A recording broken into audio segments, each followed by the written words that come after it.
Republican congressman refuses to cooperate with Capitol attack panel.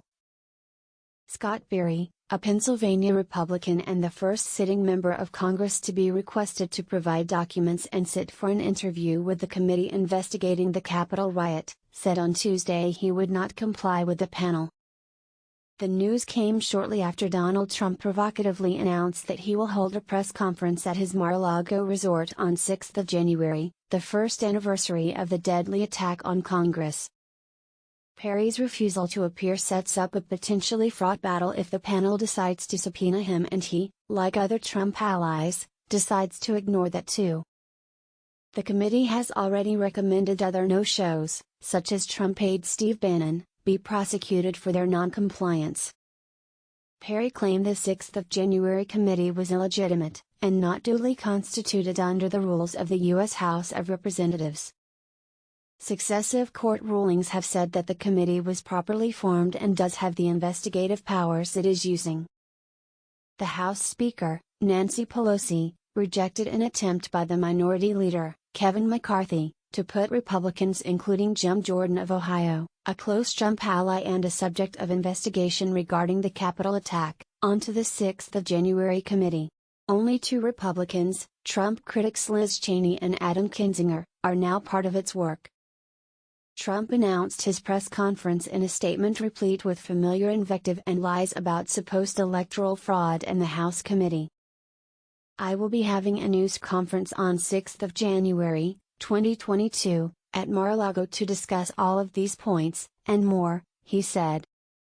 Until then, remember, the insurrection took place on 3 November, it was the completely unarmed protest of the rigged election that took place on 6 January. 5 people, including a Trump supporter shot by law enforcement and a Capitol Police officer, died around the events of January 6, 2021, when a pro-Trump mob stormed Congress after he told supporters to fight like hell to overturn his defeat by Joe Biden. More than 700 people have been charged with offenses connected to the riot. Most rioters were not armed with guns but attacked police with other weapons. Guns and explosives were found and bombs planted. On Monday, one rioter who attacked police was sentenced to more than 5 years in jail. Trump was impeached for inciting an insurrection but acquitted at his Senate trial when enough Republicans stayed loyal. His continued presence in national politics and apparent intention to run for president again has stoked jagged divides which some observers fear point the U.S. towards serious discord or even civil war. On Monday night, the disgraced former Fox News host Bill O'Reilly, with whom the former president has staged an arena tour, said Trump was gonna run again. "I'm trying to tell President Trump, run on your record," O'Reilly told News Nation.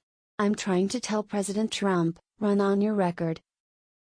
Trump seems determined to run, or merely to retain control of the Republican Party, through stoking division and anger with false claims about the election and the most serious attack on the U.S. Capitol since the War of 1812.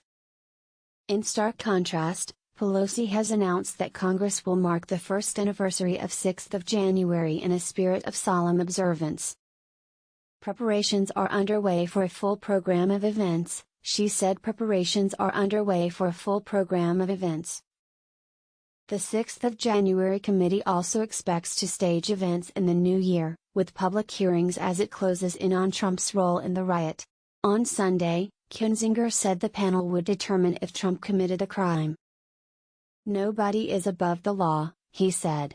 "Nobody is above the law." Trump has sued, so far unsuccessfully, to stop the committee accessing White House documents from his time in power. 2 of his closest aides are in serious legal jeopardy for taking similar stands. Bannon has pleaded not guilty to contempt of Congress for refusing to cooperate with the 6 January committee. He faces a fine and jail time if convicted. The House has recommended the same criminal charge for Mark Meadows, Trump's last chief of staff and a former congressman. On Monday, citing sources close to Trump, The Guardian revealed his deepening fear as the 6 January committee continues its work. The former president's anger largely mirrors the kind of expletives he once directed at the Russia inquiry and the special counsel investigation, led by Robert Mueller, when he occupied the White House, The Guardian reported. But the rapidly accelerating investigation into whether Trump and top aides unlawfully conspired to stop the certification of Joe Biden's victory at the 6th of January joint session appears to be unnerving him deeply.